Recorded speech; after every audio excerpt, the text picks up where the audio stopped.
Welcome to the Weekly Diabetes, Stuff You Should Know. I'm Marissa Town, Clinical Director for Children with Diabetes. This week we're going to be focusing on starting continuous glucose monitor, or CGM, for people with diabetes.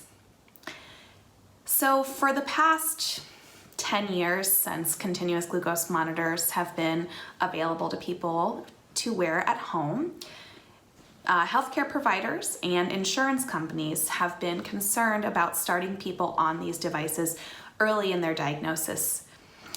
I think a lot of the fears were that you were going to be overwhelmed or not understand the basic skills of taking care of yourself with diabetes, such as using finger sticks and multiple daily injections. And the concern and the fears were that the healthcare providers wanted families and people with diabetes to be safe in case their continuous glucose monitor weren't working or their insulin pump weren't working.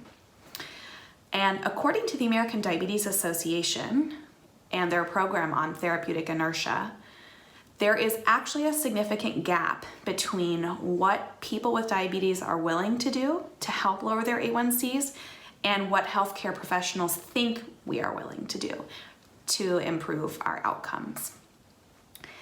And at Stanford University, they have been doing a study. It's still ongoing, and they published an article in September 2019 about starting people on CGM at diagnosis. And out of 41 patients that they approached and offered this program to, 38 decided to continue wearing the CGM after the first 6 months of wearing it. These were pediatric patients. They were ages 5 to 14, and they were started on the CGM on average about 9 days after diagnosis. And there is more data coming on that. It's just not published yet, so stay tuned for updates. And there was another study that was done, and it was a randomized controlled trial at 5 different sites with 144 participants, which is a lot.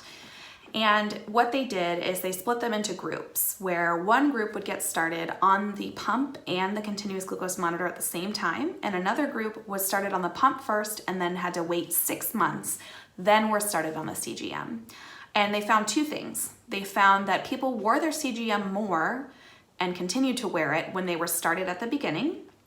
And the more that they wore their CGM, the more their A1C improved. So, bottom line, early starting of devices, and even if it's multiple devices, seem to have better outcomes for people with diabetes. Thank you for your time. I hope that we've helped you understand a little bit more about this.